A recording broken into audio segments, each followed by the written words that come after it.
According to the Old Testament, a man named Abram received a divine command that would alter world history. God, often called the Lord, asked Abram to leave his homeland and travel to Canaan to establish a new people there. At the age of 75, Abram obeyed without question. He set out with his wife Sarai and his nephew Lot, entering a land already inhabited by fierce and well-established tribes, the Hittites, Amorites, and Jebusites. Then, at the age of 99, Abram entered into a sacred covenant with God. His name was changed to Abraham, meaning father of many nations. He would go on to become the common patriarch of three great faiths: Judaism, Christianity, and Islam.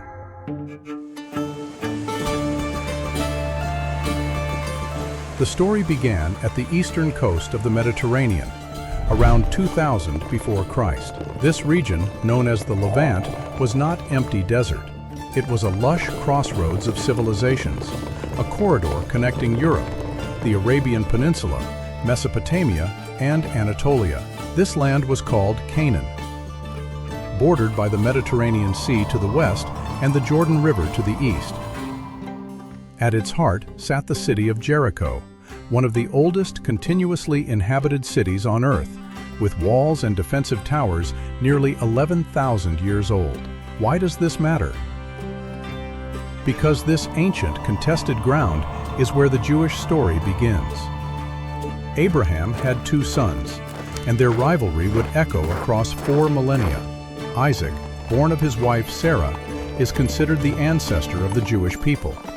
Ishmael, born of the servant Hagar, is considered the ancestor of the Arabs. Same father, two different mothers, two diverging destinies. Abraham died at 175 years of age and was buried in the cave of Machpelah near Hebron, a site that remains holy to this day, located in the modern-day West Bank. Even in death, the land claimed him.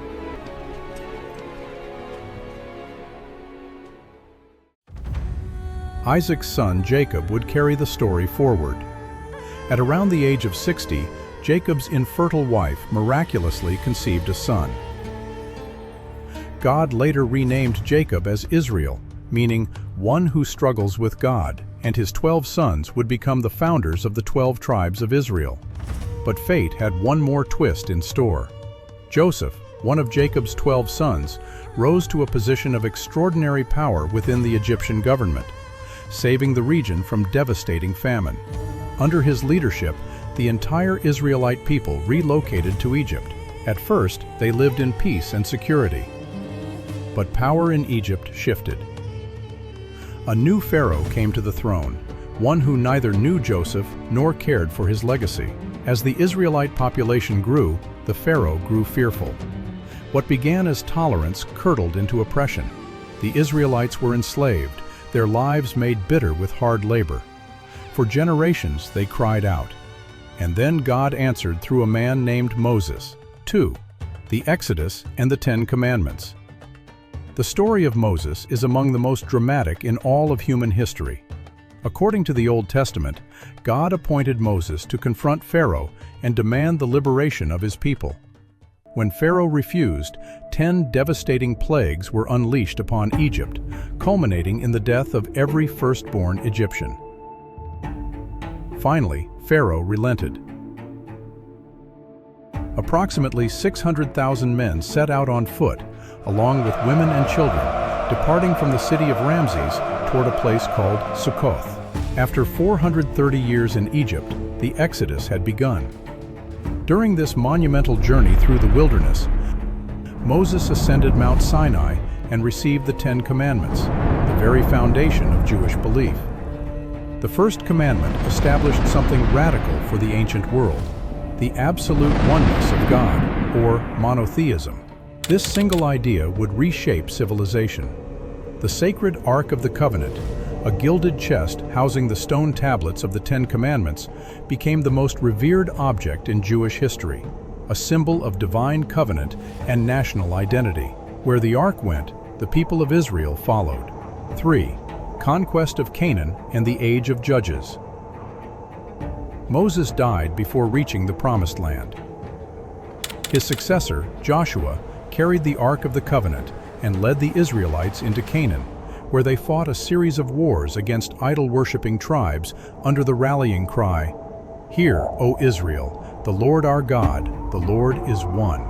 The struggle to secure the land of Canaan lasted for generations. Without a central government, the tribes rallied around religious leaders known as judges in times of crisis. It was an era of constant conflict, shifting alliances, and spiritual testing. Ultimately, the people demanded something more permanent. They demanded a king. The prophet Samuel anointed Saul as Israel's first king. And though Saul won early victories, it was a young shepherd named David who would forge Israel's greatest dynasty.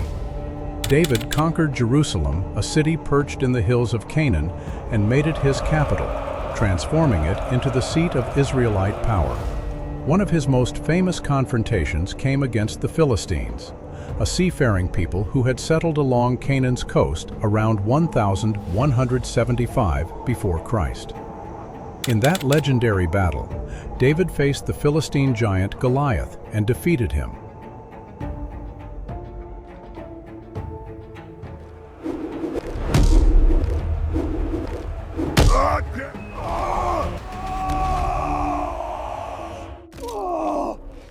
Under David's reign, Israelite territory expanded dramatically, from the Sinai Peninsula in the south all the way to the Euphrates River in the north, covering roughly 60,000 square miles. David's deepest wish was to build a magnificent temple to house the Ark of the Covenant, but that honor fell to his son Solomon. In 957 before Christ, construction began on the first temple atop Mount Moriah in Jerusalem. It was a marvel of the ancient world, built with cedar wood shipped from Lebanon, gold imported from the distant land of Ophir, and the exquisite craftsmanship of Phoenician artisans. 7 years later, in 950 before Christ, the temple was complete, and the Ark of the Covenant was placed in its innermost sanctuary. Jerusalem had become the spiritual capital of the world.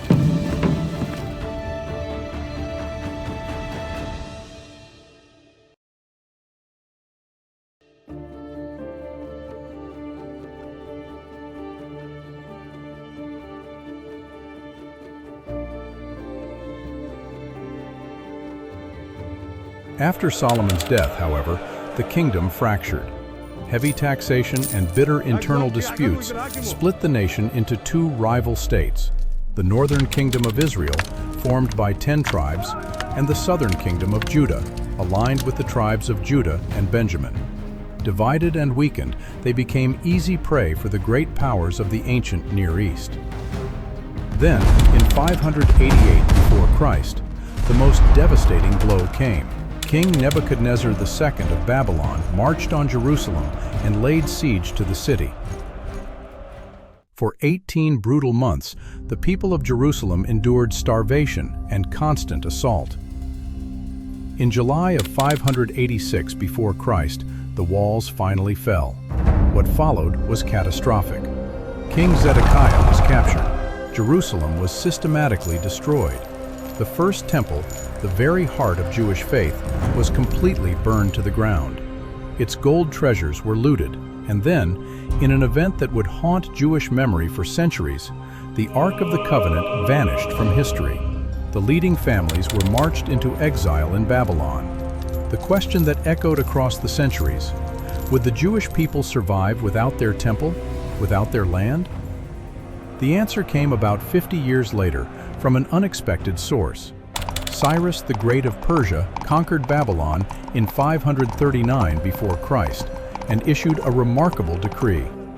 The Jewish exiles were free to return to Jerusalem. Under the leadership of figures like Zerubbabel, Ezra, and Nehemiah, the community rebuilt.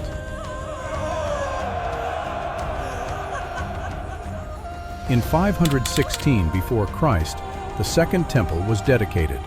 This period proved transformative in another critical way. the Torah was formally recognized as the canonical scripture of Judaism, and synagogues began to emerge as community centers of worship and learning.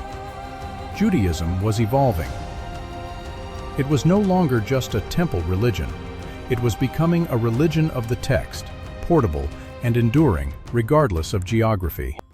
In 336 before Christ, a young Macedonian king named Alexander the Great swept through the region, bringing Greek language, culture, and philosophy with him.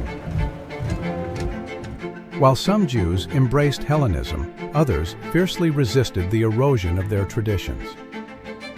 That tension reached its breaking point under the Seleucid king Antiochus IV, who desecrated the Second Temple and attempted to eradicate Jewish religious practice entirely. The response was explosive.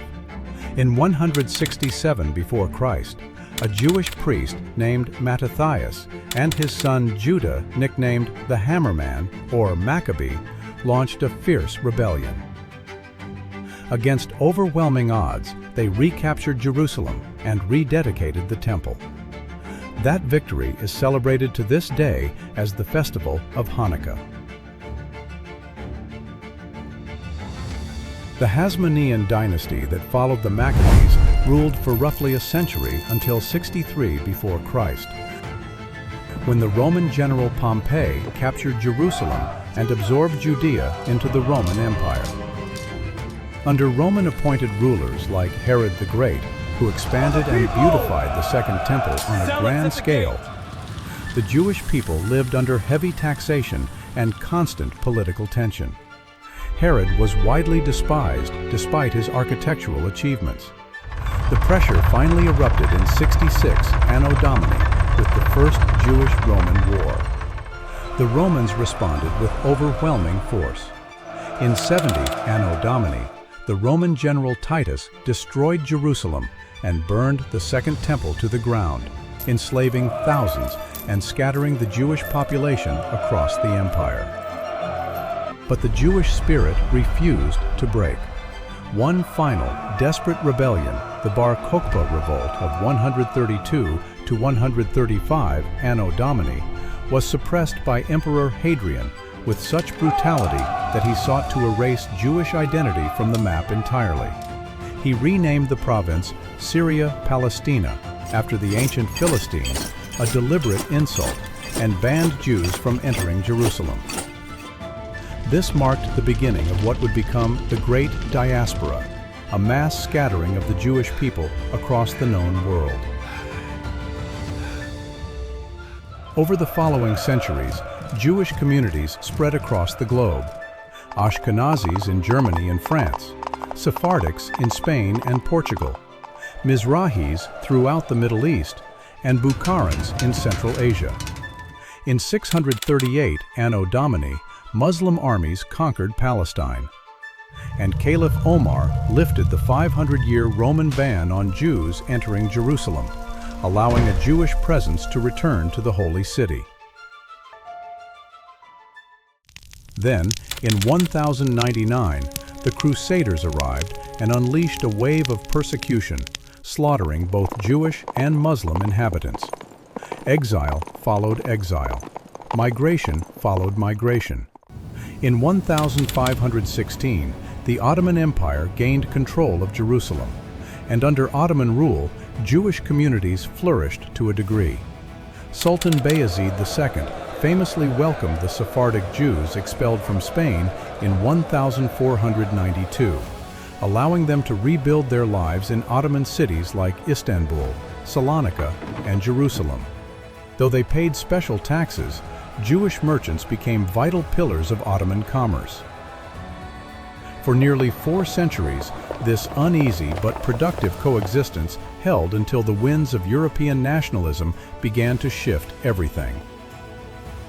By the 19th century, a dark tide was rising across Europe. Systematic anti-Semitism from the Dreyfus Affair in France, in which a Jewish army officer was falsely convicted of treason, to violent pogroms sweeping through Russia, convinced many Jews that assimilation would never protect them. They needed a homeland of their own. A Jewish journalist named Theodor Herzl became the visionary of modern Zionism. In 1897, he convened the first Zionist Congress in Basel, Switzerland, declaring the goal of establishing a Jewish state.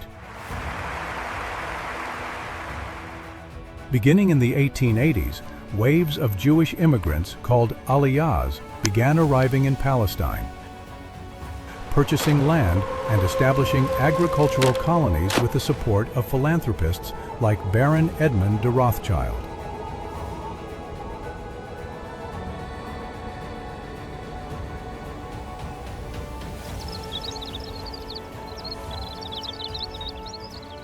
Then came World War I, and a document that would reshape the Middle East for the next century. In November 1917, the British government issued the Balfour Declaration, expressing official support for the establishment of a national homeland for the Jewish people in Palestine. But there was a profound and fatal ambiguity built into that declaration. Palestine was not empty. Its Arab majority had aspirations of their own, and those aspirations had been largely ignored. After the Ottoman Empire collapsed following World War I, Britain took control of Palestine under a League of Nations mandate. Two peoples, one land, one impossible promise. The Arab uprising of 1936 to 1939 plunged Palestine into chaos, triggering British crackdowns and, in response, Jewish paramilitary resistance from groups like the Irgun. But the event that fundamentally changed the global calculus was the Holocaust. Between 1941 and 1945, the Nazi regime systematically murdered 6 million Jewish men, women, and children, 1/3 of the entire world Jewish population. The scale of this genocide shocked the international conscience and gave the Zionist cause a moral urgency that could no longer be denied or delayed. Exhausted and increasingly unable to manage the conflict, Britain announced its withdrawal from Palestine and handed the question to the newly formed United Nations. In November 1947, the UN proposed a partition plan, dividing the land into a Jewish state, an Arab state, and an international zone covering Jerusalem. Jewish leaders accepted the plan. Arab nations rejected it entirely. The stage was set for a confrontation that would define the modern Middle East. On May 14, 1948, the final day of the British Mandate, David Ben-Gurion stood before a gathering in Tel Aviv and read aloud the Israeli Declaration of Independence. The modern state of Israel was born. That victory established the modern state of Israel, but it also marked the beginning of a conflict so deep, so layered with history and grief, that it continues to shape the world today. Hit subscribe and turn on the bell notification to journeys through the pivotal moments that shaped our world.